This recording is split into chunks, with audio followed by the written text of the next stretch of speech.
Yadav, Scientist D at DBT, and I will be moderating today's session. We appreciate the diverse participation of our audience today who have joined us from across the country. We believe that your engagement will make this session truly interactive and insightful. Please feel free to share your questions and comments using the chat feature. We will address as many questions as possible during the question and answer session. Today's webinar will focus on key aspects of biomanufacturing of active pharmaceutical ingredients from both academic and industry perspectives. This platform aims to foster valuable insights into this critical subsector, advancing collaborations across academia and industry. We're delighted to have an esteemed panel of speakers who will share their expertise. From DBT, we have Dr. Alka Sharma, Scientist H, DBT, and Dr. Vaishali Punjabi, Scientist F, DBT. Academic perspective will be shared by Dr. S. Ramalingam, Anna University, Chennai, and industry perspective will be shared by Mr. L. Venkateshan, Senior Group Leader, Biotechnology, M Bio Limited. Without taking more time, to commence the session, I invite Dr. Alka Sharma, Scientist H, DBT, to set the context for today's session. Over to you, ma'am. Thank you, Amit. Thank you. Namaskar and good afternoon to all of you. On behalf of Department of Biotechnology and BioRec, I welcome you all to the 13th webinar on biomanufacturing of active pharmaceuticals ingredients, that is APIs, under the webinar series on biofoundries and biomanufacturing initiative of Department of Biotechnology. As you all know, biomanufacturing leverages biological systems to produce commercially valuable biomolecules for a wide range of industries. Much like the Industrial Revolution, biomanufacturing promises to be highly transformative, impacting sectors such as food, fuels, materials, and healthcare. Reflecting this transformation, India's bioeconomy has surged 16-fold in the past decade from $10 billion in 2014 to more than $165 billion in 2024. The Department of Biotechnology and BioRec have played a pivotal role in nurturing a robust biotech ecosystem through their schemes and programs. Through these efforts, India is now poised to join a new global wave of industrial revolution, focusing on more sustainable manufacturing practices driven by recent advances in biotechnology. Recognizing the national importance of biomanufacturing to drive India's bioeconomy, the Union Cabinet, under the chairmanship of our Honorable Prime Minister, has approved Bio3 policy, that is biotechnology for economy, environment, and employment, for fostering high-performance biomanufacturing across the country. This policy was released by our Honorable Minister, Dr. Jitendra Singh Ji. The overall aim is to build a resilient biomanufacturing ecosystem in the country for developing bio-based products. This policy aligned with the Honorable Prime Minister's clarion call for lifestyle for the environment, that is LIFE, and the Union Budget's emphasis on green growth. The interim Union Budget for 2024 and 25 had also announced biofoundry and biomanufacturing as a new scheme. Through national consultation and also brainstorming sessions across the country, 6 thematic sectors have been identified for implementation under the biomanufacturing initiative. They are bio-based chemicals, enzymes, APIs, and biopolymers. The second one is smart proteins and functional foods.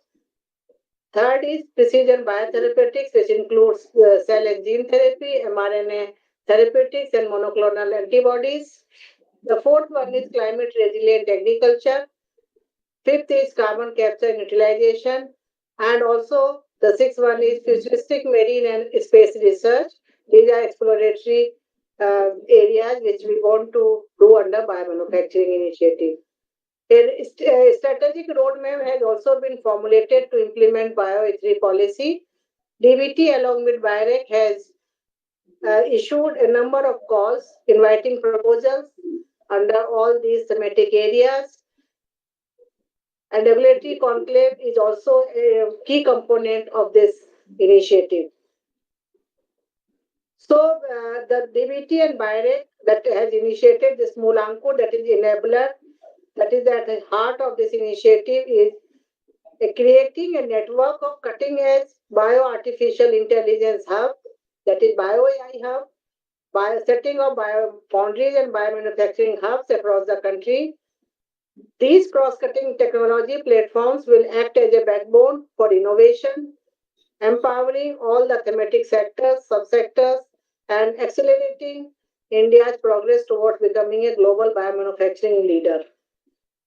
So, towards this, the first DBT BIREC joint call for proposal, we call actually this the Mulankur Bioenablers, Biofoundries, and Biomanufacturing Hubs that was issued.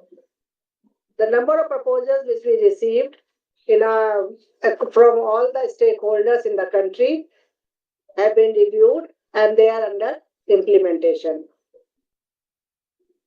Further, India's first biomanufacturing institute, the National Agri-Food and Biomanufacturing Institute in Mohali, was also inaugurated by our Honorable Minister of Science and Technology and dedicated this institute to the nation in October last year. And DBT is also in the process of signing MOUs with other ministries and departments. So, in this regard, this DBT has signed the first MOU with ISRO for cooperation in space biotechnology and biomanufacturing in October last year. And also, joint working group has been constituted to identify priority area between both the organizations. And we also had organized Central State Partnership Conclave on Bio3 policy under the chairmanship of our Honorable Minister on 7th February this year. The representatives from 24 states, including Union Territory, industry experts, senior officials, S&T councils of various states, and also DBT and BIREC officials participated in this conclave to discuss the modalities for partnership between central and state governments.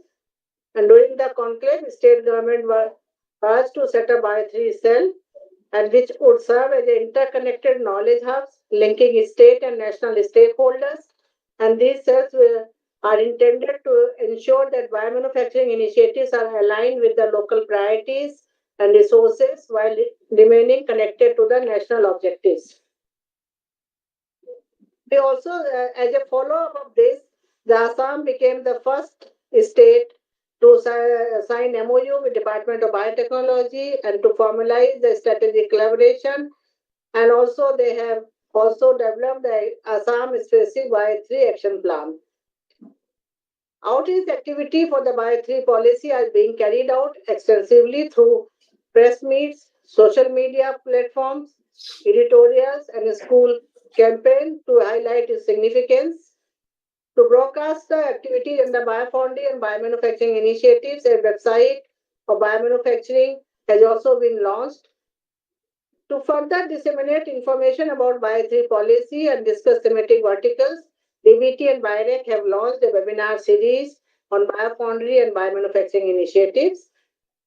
This series features discussion by DBT, BIREC officials, and scientists on thematic sectors, emphasizing their potential impact on India's bioeconomy. It provides a valuable platform for researchers, startups, SMEs, and industrial representatives. Today's webinar, that is the 13th in the webinar series, focuses on biomanufacturing of active pharmaceutical ingredients, that is APIs. So India's API sector is a rapidly expanding industry which is valued at around $15 billion in 2025 and projected to reach over $25 billion by 2032 with a robust annual growth rate of nearly 8%. The sector's growth is fueled by strong domestic demand, rising chronic disease prevalence, an aging population, and rising demand for cost-effective medication. Now, metabolic engineering and mathematical modeling are transforming drug production by enabling regional design and optimization of microbial and cell-based systems for pharmaceutical synthesis. These novel approaches maximize yield and minimize byproducts, leading to more efficient and targeted production processes. In today's webinar, all these components will be addressed in detail by the eminent experts which we have today. Once again, I warmly welcome you all for today's webinar on biomanufacturing of APIs and hope you all will find this discussion insightful and inspiring. Thank you. Thank you very much for your participation. Thank you, ma'am, for providing an excellent overview of the vision and objectives of this initiative. Our next speaker is Dr. Vaishali Punjabi, scientist at DBT, who will be briefly discussing about biomanufacturing of APIs from the DBT perspective. Over to you, ma'am.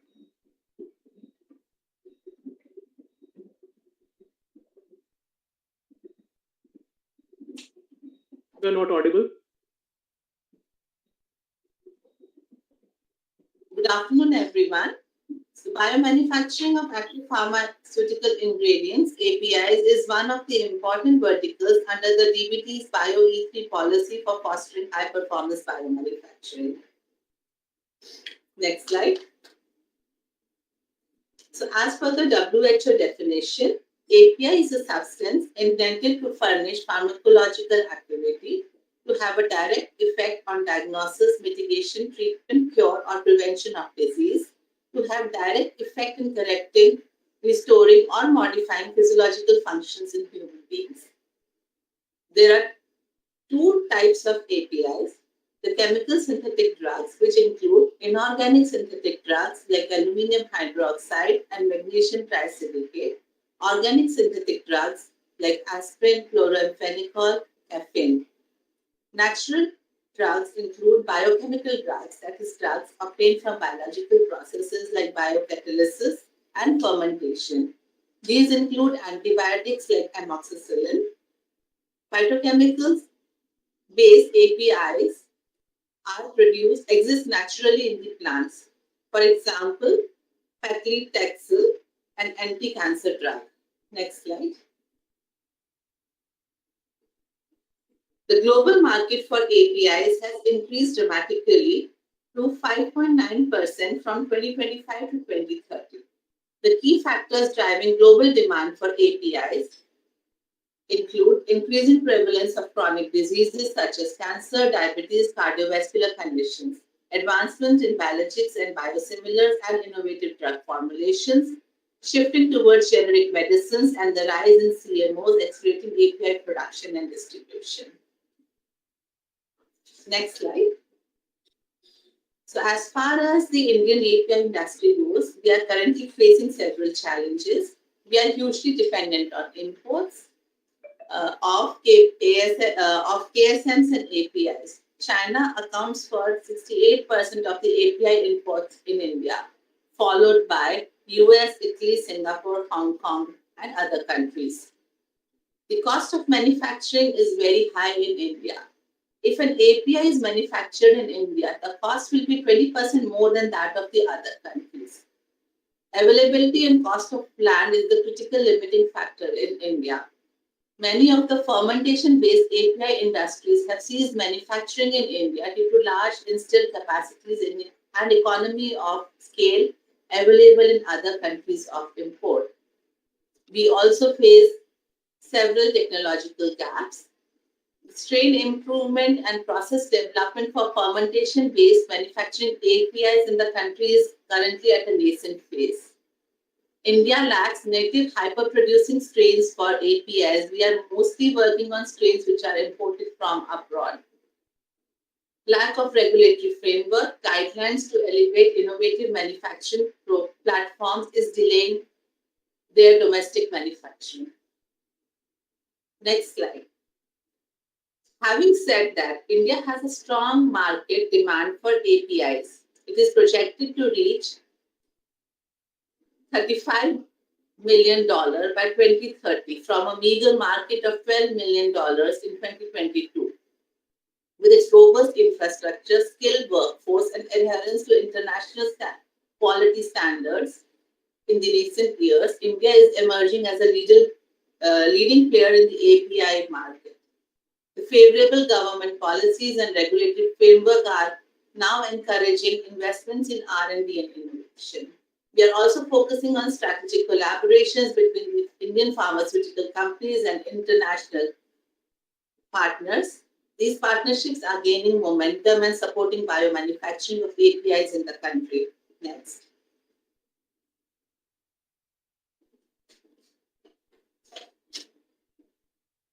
To meet this rising domestic demand for APIs, India is adopting a three-pronged strategy to cut API and KSF import reliance. First part of slide is missing. Anyways, so the first, yes. This three-pronged strategy includes intensive support for research, development, and innovation.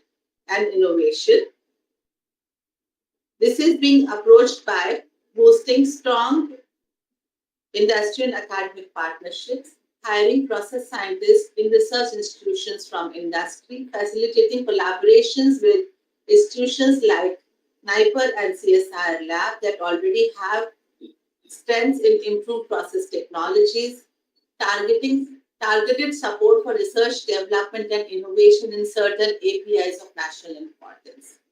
Government has initiated a production-linked incentive scheme, the PLI scheme, for promoting domestic manufacturing and reducing import of KSMs and APIs in the country. The scheme provides incentives to companies that invest in and manufacture certain selected critical APIs. Financial allocation for the scheme is 15,000 crores from 2020 to 2029. Government is also supporting scheme for promotion of bulk drug parks to boost economies of scale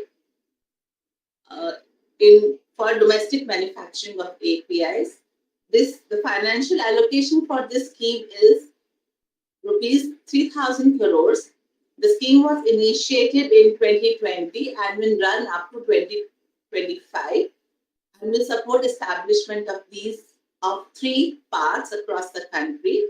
It will be implemented by state implementation agencies that have been selected by the state governments.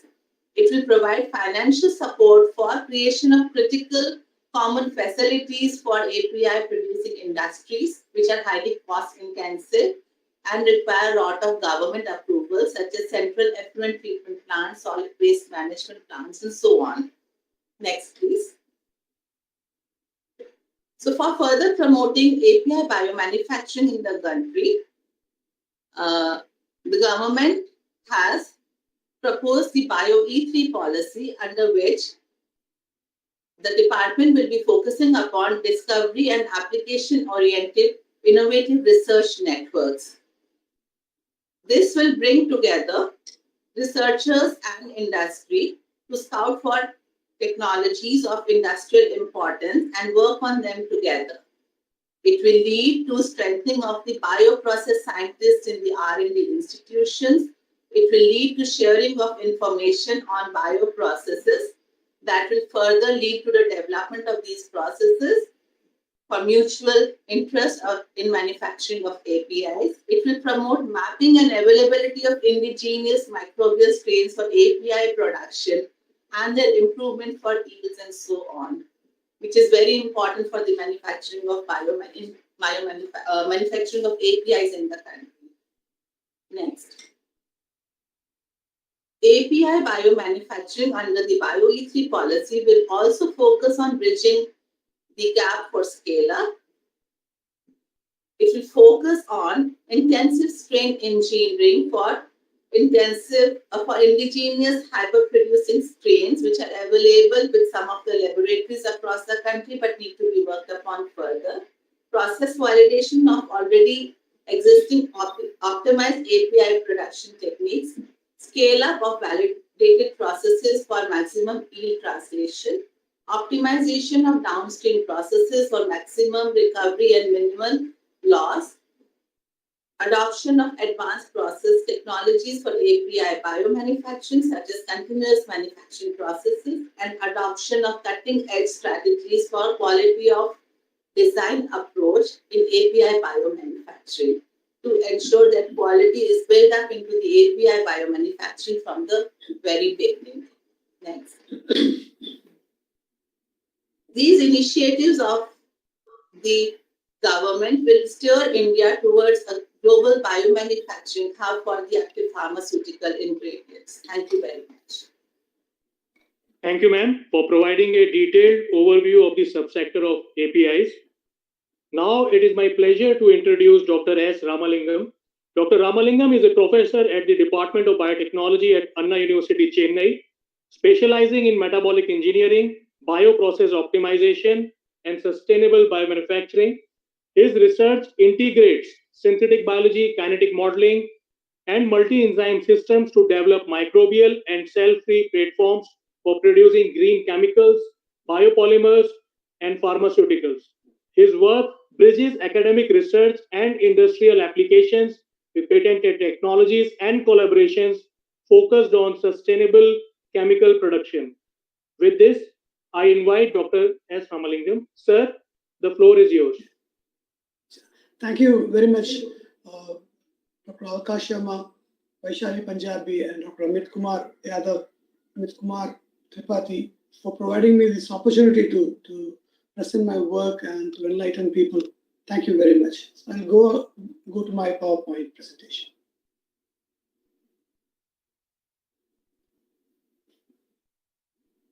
Can you see the slides? Yes, sir. Yeah.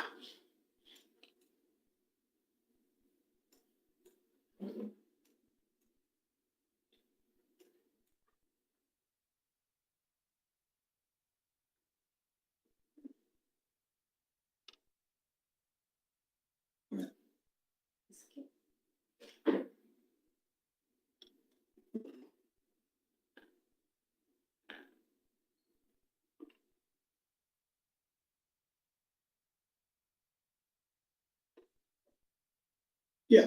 So can you see the first slide, all of you? Yes. Yes, sir. Yeah.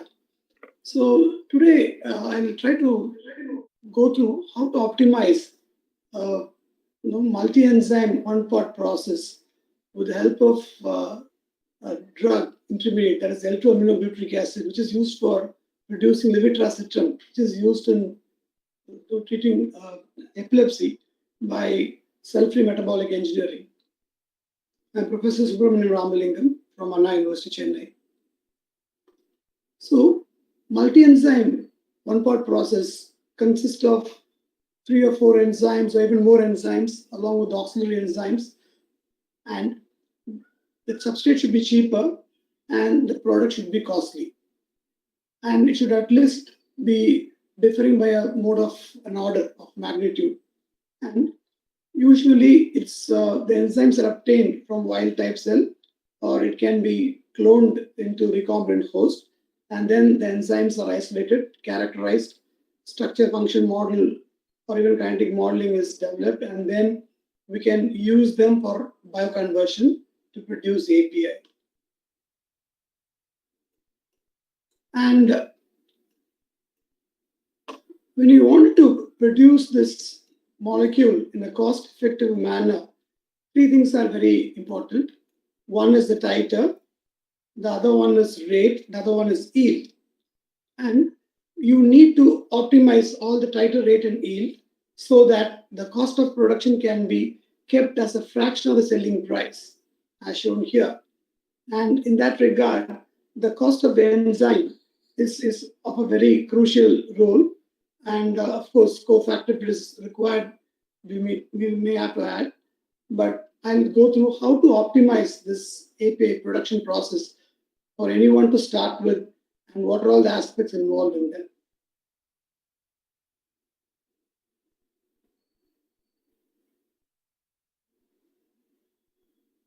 Next slide.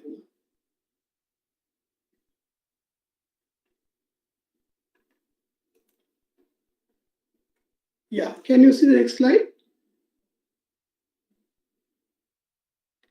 Yes. So, yeah. So we have developed a process for producing a drug, L2-aminobutyric acid, from citraconate. And citraconate can be obtained from citric acid, which is costing $0.5 per kg, industrial grade.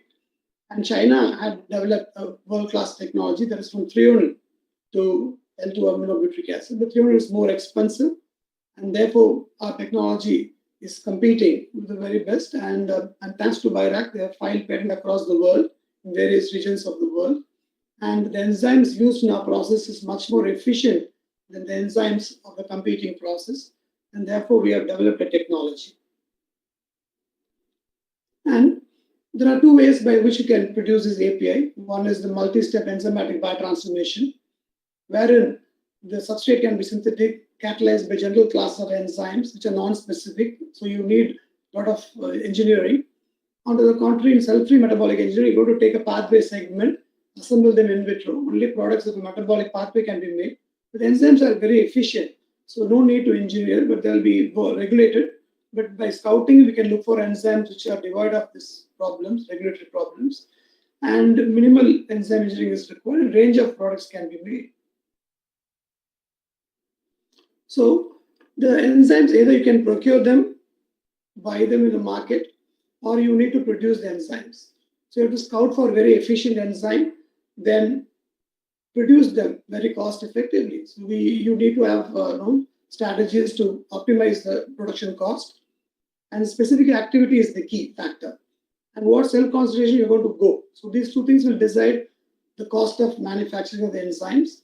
And each stress test is one of the major cost factors. And from this particular exercise, you can understand what is the amount of enzyme cost that is involved to produce a particular enzyme, that you can understand. And you can also understand what is the size of the fermenter required for one enzyme when you want to have a conversion vessel, say 1 meter cube broth. So from that, you can understand how much of enzyme reactor size you require for all the 3 enzymes or 4 enzymes you're working with.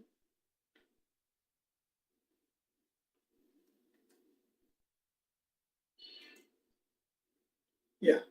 So here, the most important thing is optimizing you have 3 or 4 enzymes, when you add them to the vessel, and when you try to perform the conversion, it's very difficult to vary all the ratios and quantities. It takes innumerable number of trials to get to the optimized value. Here, we try to use a kinetic modeling based approach, wherein I'll try to exemplify with the help of an acrylate pathway. We try to clone the acrylate pathway into lactic acid bacteria to convert lactate to propionic acid.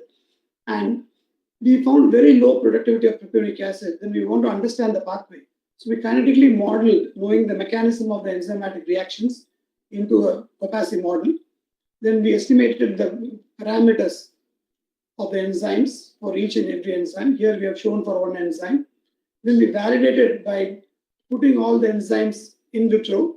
And this is a cell-free system where we try to see how the model is mimicked by the experiments.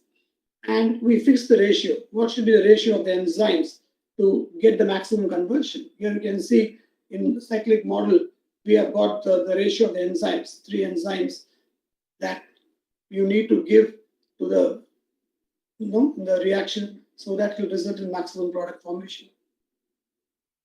By this method, we have developed the kinetic model, and here I am showing it for this L2-aminobutyric acid. As you can see, the trajectory predicted by the model is precisely followed by the experiment. So using this, we optimized both using model and also by trial and error. But by modeling, we realized we can drastically reduce the number of experiments. So currently, we got around 80 grams per liter, and in 6 to 7 hours with complete conversion. And this title is good enough. If you reach 100 grams per liter, the title will be $3 per kg, $3 to $4 per kg mark. Around $3 we have optimized. So the product cost is between $6 to $9. So we are able to optimize the process such that the enzyme cost is only 10% of the total cost, less than 10%, and the operating cost is less than $4, perhaps $3, less for purification, $1 per maybe. So this is how we optimize the process. So once you have optimized the process, then you can fix up the size of the reactors. For example, we are using 3 enzymes. What should be the size of the reactors for all the enzymes? And what should be the size of the reactors for downstream processing? What are the size of the equipment? And what is the conversion size of the reactor? And what is the yield you have got, titer rate and yield? Depending upon that, the size of the reactor will get fixed. So for producing, so say 330 tons per annum, what should be the fixed cost involved? We can calculate. So once you know the fixed cost and the operating cost, the production cost can be fixed, and it should be ideally as low as possible, probably 1/3 of the selling price. So all of us can start working on this problem, provided you take a novel pathway or the pathway which is already prevailing, but you need to have an efficient enzymes which are engineered and they can function very effectively. The thermodynamics of the pathway should be known. Once you know them, then you can produce these enzymes by recombinant method and then perform conversion, then get the required tighter rate and yield, and then go for purification of the product, depending upon the kind of product. This is an amino acid, for example. It can be purified by crystallization and by ion exchange. A simple crystallization will yield 80% yield. And likewise, depending upon the product, we can go for purification. Thank you. Thank you, Dr. Ramalingam, for providing an excellent overview of the API subsector from an academic perspective. Now, I would like to invite Mr. L. Venkateshan, Senior Group Leader Biotechnology at the Embio Research Center, a division of Embio Limited. Mr. Venkateshan has over 30 years of industrial research experience in biotechnology, with experience spanning bioprocess development, scale-up, and commercialization. His accomplishments include development of skin test antigens and management of in vivo parasite life cycles. He has pioneered process development for frugal secondary metabolites, optimized biotransformation using enzymes, and led technology transfer and exhibit batch execution for biosimilars and monoclonal antibodies. Skilled in evaluating genetically modified microbes for production, is also well versed in bioprocess regulatory requirements and has contributed to quality assurance in biomanufacturing. With this, I invite Mr. Venkateshan. Sir, the floor is yours. So please unmute. Yeah, thank you for introduction. Thanks a lot. Respected dignitaries, co-panelists, and co-speakers, very good afternoon to all of you.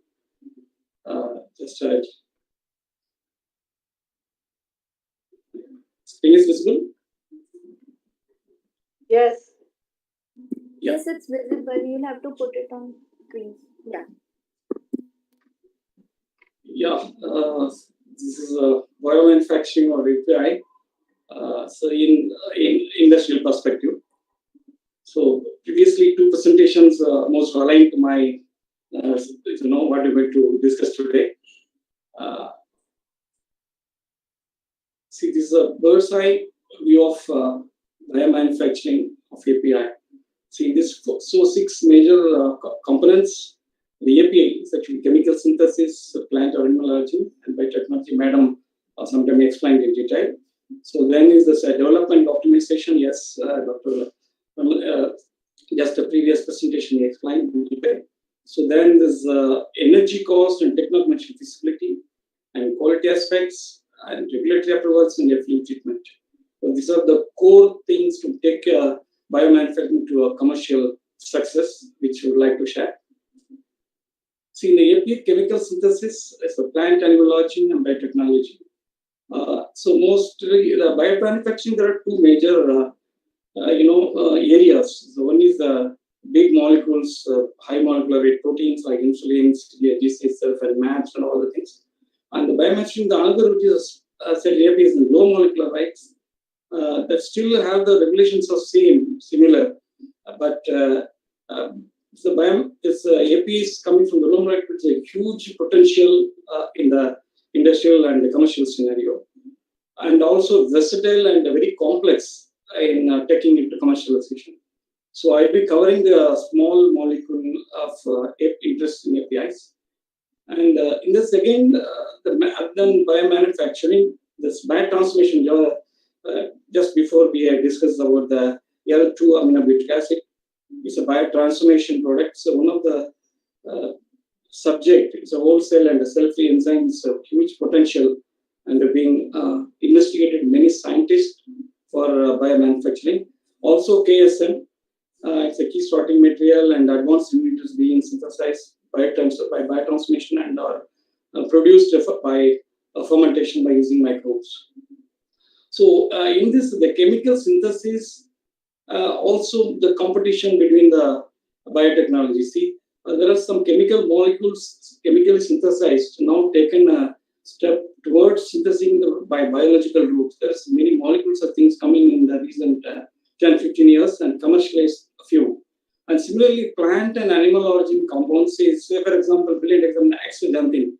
This is one of the great molecule that's being produced by things in animal origin and certain plants. So these are so we take it in a sustainable, production and sustainable business. These these molecules are produced using the fermentation and incorporating the synthetic pathway into the cells and exploiting the capability of the microbes and taking it to commercial thing. There's many products we can say. Say for example, cholic acid is animal origin component is a major raw material for many other, UDCA and steroids back synthesis. Now it has been exploited by bisphenol alcohol, certain things of plant or synthesis produced by microorganism and taking forward. And as I said before, the strategy and optimization of any process is very vital. And the approach in the strategy in the beginning itself, we'll have to look into that. The selection of strain and genetic intervention, as Madam said, so in India, the screening and infrastructure is limited. So totally depending on the international support. So we need to improve selection of strain by identifying the pathways and putting into the strains and screening multiple things in a short 6 months or 8 months time and picking a good microbe. It's very, very important. That this time is very important. Taking the commercialization is very quick, and we get an infrastructure facility in India. So that's limited here, but still. But before taking it to the process to commercialization, we have to take in the strain. What strain we are taking? Say, for example, recombinant protein or GMO, you use it. The selection of the antibiotic and the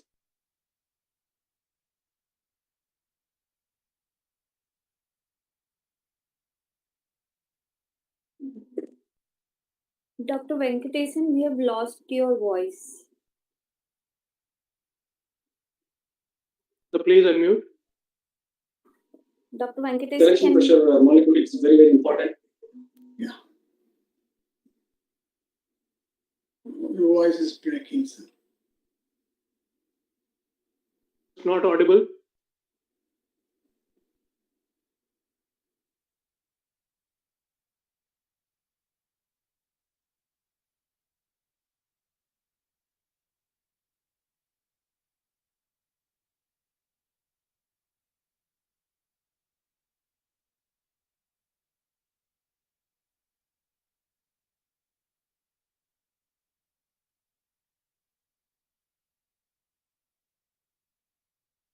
And accordingly, we have to do the genetic interventions. And another thing is selection of input material. Let us say the complex, good product, yield and commercial.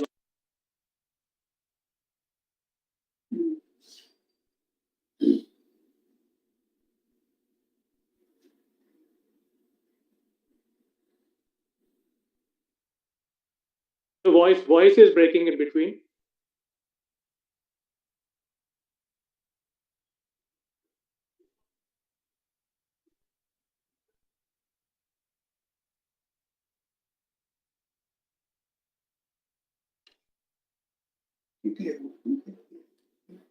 So please unmute. Mr. Venkatesan, please unmute.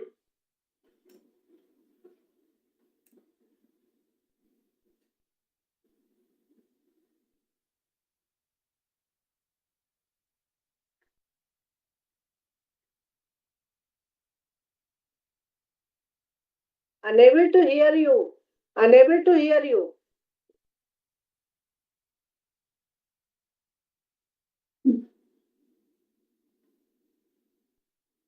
Lab itself, and which has to be taken before taking the pilot. Accordingly, we have to pilot, we'll have to optimize the thing again to make it feasible and evaluate the process to make it the base for subsequent scale up. So this is one of the bases in the beginning itself we have to arrive at. Then raw material availability and cost.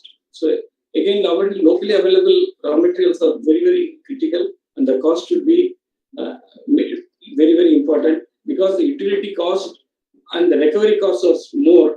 So biotechnology manufacturing or biomanufacturing is totally relying on the biomaterial cost, mainly in the raw material and the production cost. Then the backward integration. That many raw materials are being imported, but we have to try to make it ourselves. Say, for example, we try to make all the substrate in-house.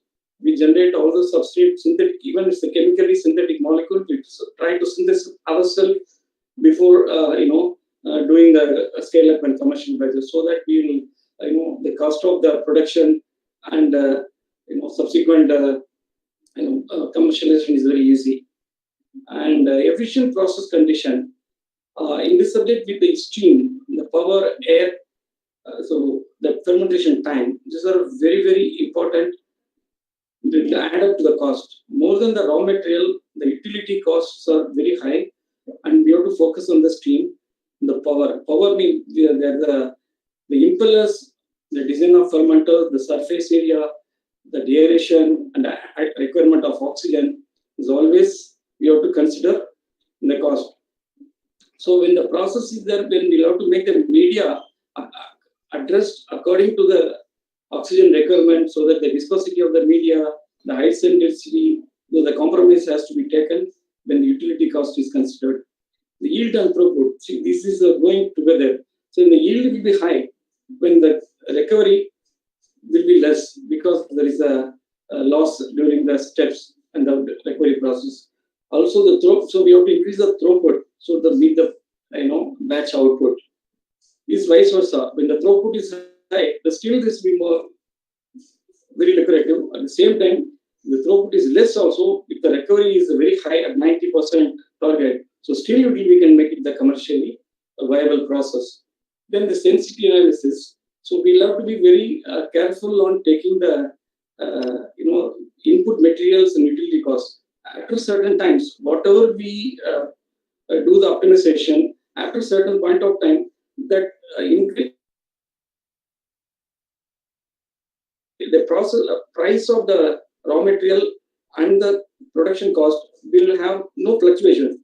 So accordingly, we'll have to manipulate the yield and come to an optimum level to arrive the process. And we have to efficient cost-effective infrastructure. Is the infrastructure development is one of the critical things we have to consider. Say for example, designing a fermenter, the impeller, it takes the power. So if we take the restaurant turbine, say for example, it comes in a huge power. When we can take, there's a lot of alternative impellers are coming without compromising the dissolved oxygen or the process requirements. Then is in biomanufacturing, the quality of the product is another critical thing we have to consider. Input raw material quality is considered because these input materials have some impurities which cannot be removed during the downstream process. The fermentation process, again, it is we have to take it to the optimum levels because the parameters changes. There's a byproducts and the similar impurities are similar products and similar impurities are increased and making the downstream process very ineffective. And recovery, yes, you have to reduce the number of steps and to make an alternative, methods to arrive at recovery. All the times the column chromatography or filtrations will not going to help. So we'll have to take it in an alternative way, crystallization, and based on isolation of product by pKa or isoelectric point and all the things we'll have to consider. Of course, biological impurities, unlike therapeutic proteins like high molecular proteins, whole cell protein and whole cell DNA are it's still important. Though most of the APIs are in oral solid forms and oral formulations, and there the cases will have to ensure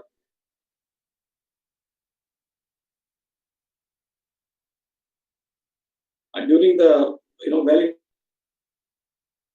validation or exhibit batches, these biological impurities are completely removed, and we have to prove during the process so that we release of the product.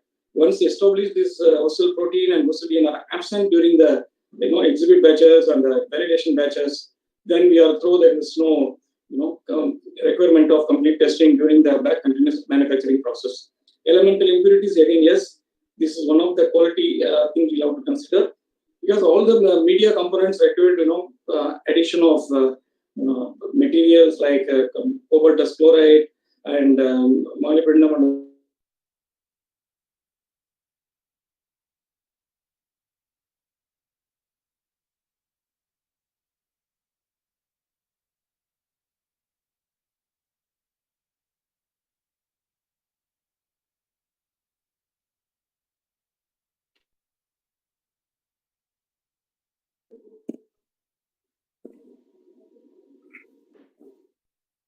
So you are not audible. Venkatesan sir, you are not audible. Can you hear us? He's not able to hear us.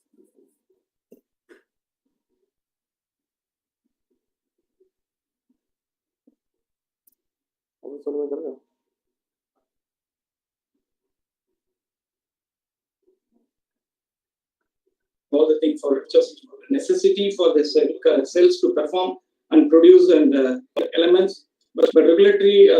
So hence, elemental impurities are so regulatory approach, biosafety, we go for scale. When we do industry GM, when we go through also update. And yes, suppose there's a profile, since it's an API, CDSCO and regulatory approvals are, and time to time has to be taken. It's a parallel. We should not wait till the scale up or taking the exhibit batches. Hello. Hello. I hope yes, I'm audible. Yes, yes. Yes, sir.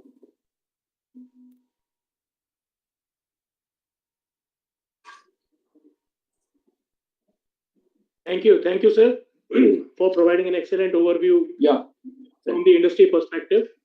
Now we will open the floor for questions from our audience.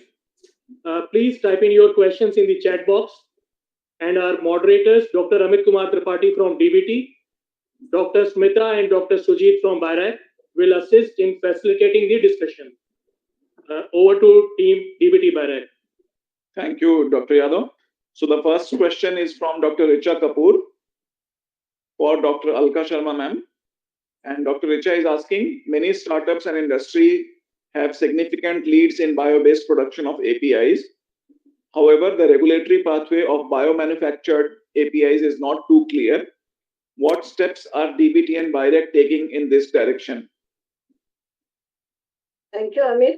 And thanks, Richa, for asking this important question. So, as I mentioned in my remarks also, this is very, very important component. Regulatory framework, this is something that we are working on each thematic areas. And since this is under bio-based products, this is one of the subsector which we are discussing today. So we need to develop a regulatory framework which is very user-friendly, and also that industry and startups can come forward to take their leads to the next level. As bioethics policy, you must be aware that there are three categories. First is discovery and network integrated network research, and the second was bridging the gap, and that is scaling up, and the third one is setting up a biofoundry and biomanufacturing hub. So as you rightly pointed out, that it will fall under the scaling up category. So this is something that we are collectively working with the regulator, and the first regulatory conclave was organized for smart proteins. The same way, we are now in the process of organizing regulatory conclaves with each subsector and sector with the regulators.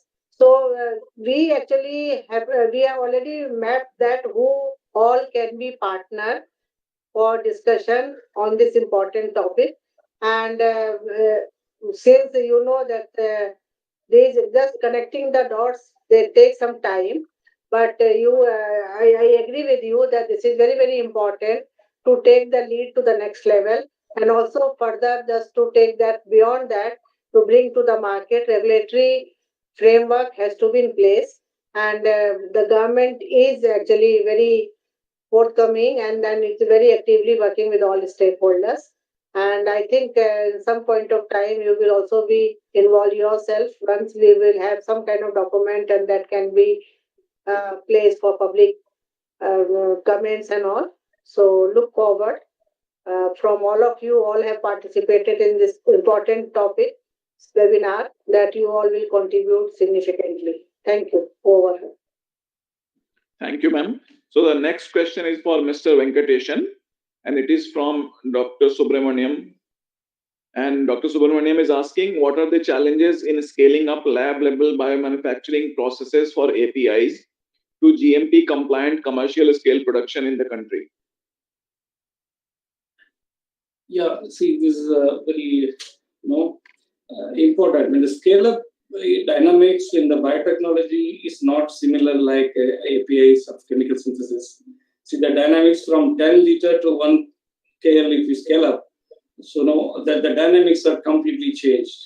So see, for example, the aeration, the DO, if you maintain with the aeration and the oxygen. So when you go further, it's totally changes. You need not even record oxygen in that case.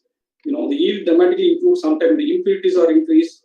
So each time, from 10 liter to 100 liter, from 100 liter to 1000 liter, then you have to have a linear scale and optimized each level, and the impurity profile has to be studied and in parallel, the next stage. Then when we are confident in the scale-up dynamics are confident, and then it's very clear for you to give a complete process, confident, and you can take it further for the approvals.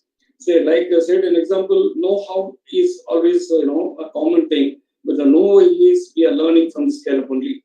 Because how the organism, how it behaves at each scale, it's highly unpredictable in our experience. It's highly unpredictable. It's a yeast or bacteria. The scale-up challenges are the bottleneck for the biotechnologies. Of course, when we address the problems, we get through in a dramatic success. We will get a 10 liter will be some cost. The 1000 will be have a very limited input cost and all things. Will be high yield and high recovery happens when we go in the linear scale. Thank you, sir. So the next question is from Dr. Arun Chopra for Dr. Ramalingam.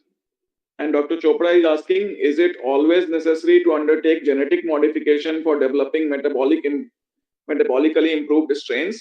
If yes, then won't that change the regulatory pathway for these APIs? Yes, if you're going to go for recombinant strain, the regulatory pathway will be different. For sure, it will be more stringent.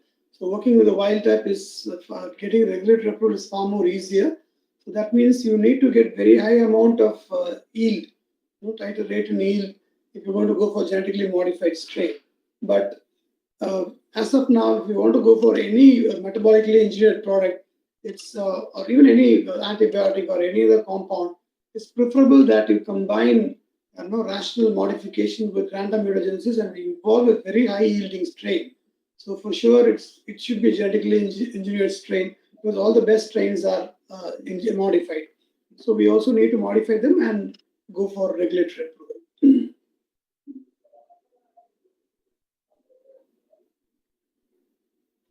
Thank you, sir. Now, Team BIREC, you have more questions from the industry participants. Yeah, thank you, Dr. Amit. We'll start with one question for Dr. Alka, ma'am. This is from Narendra Berwa. Ma'am, the question is, do we have funding available specifically for strain construction for API?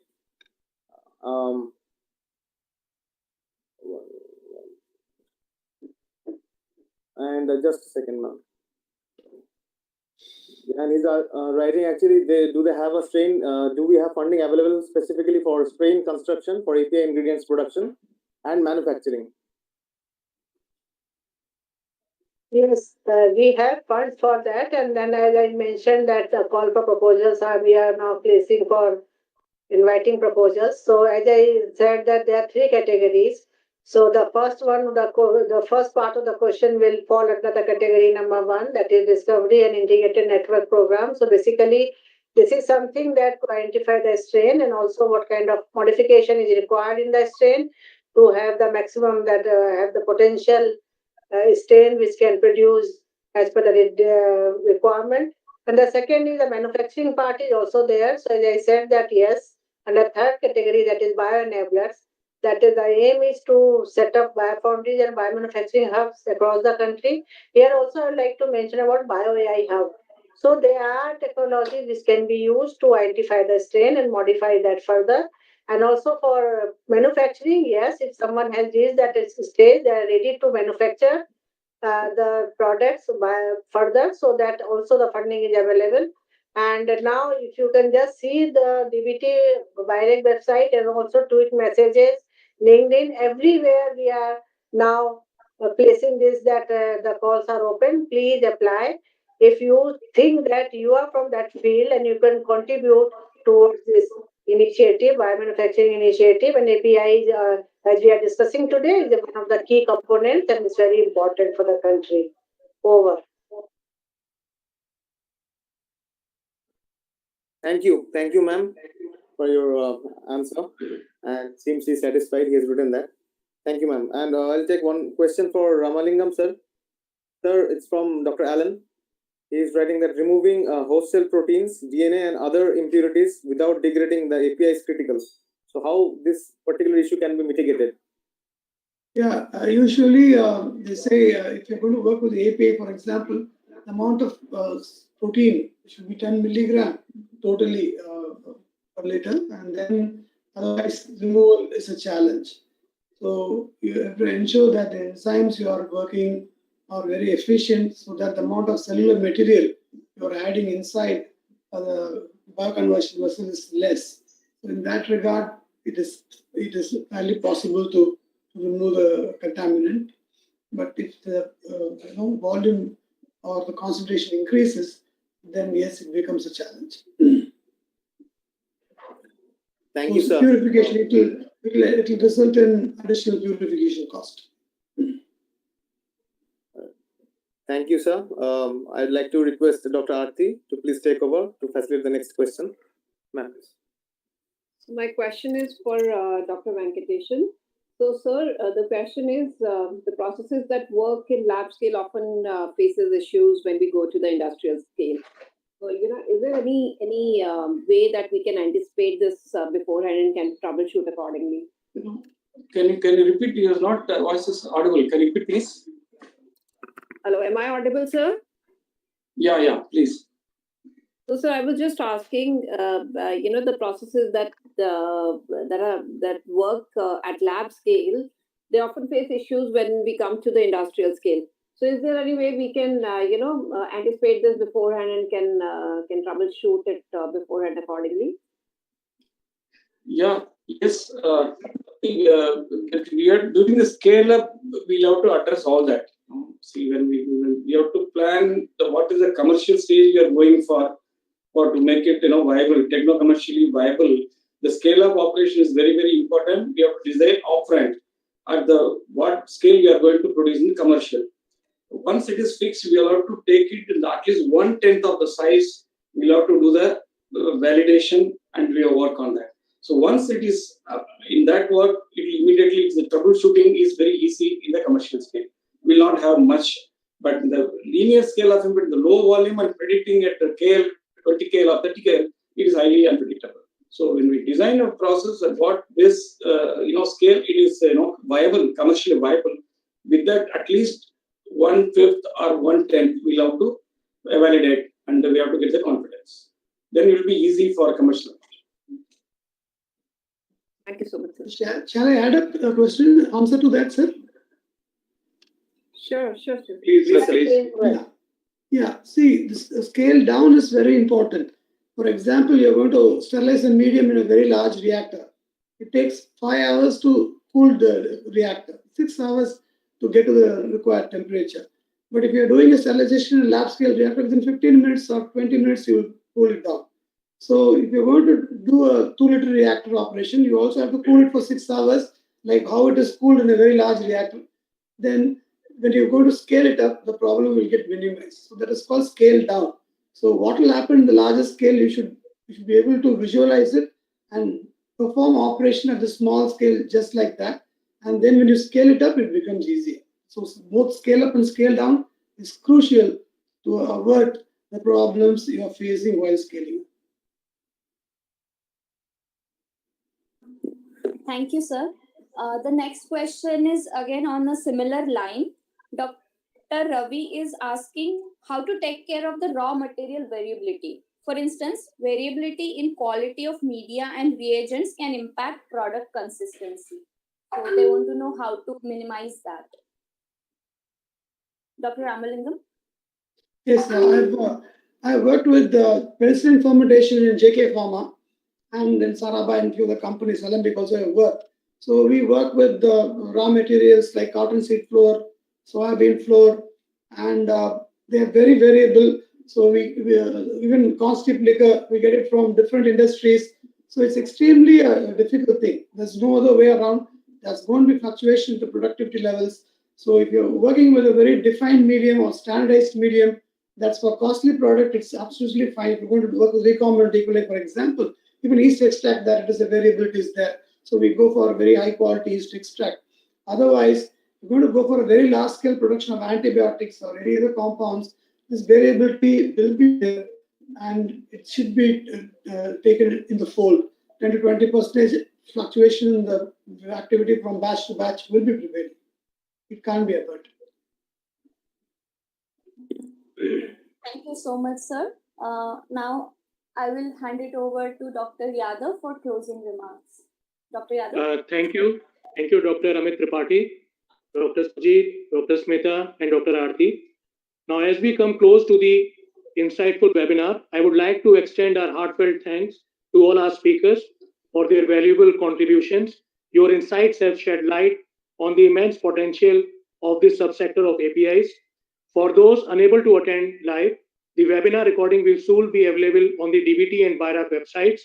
Finally, please mark your calendars for our next webinar in this series, which will continue to explore various thematic areas of the biofoundry and biomanufacturing initiatives. Details will be shared soon on the DBT and BIRAC websites and through various social media platforms. Thank you once again to our speakers, participants, and the organizing team for making this event a success. We look forward to your continued engagement in the upcoming sessions. Thank you. Thank you. Thank you. Thank you. Thank you. Thank you. Thank you.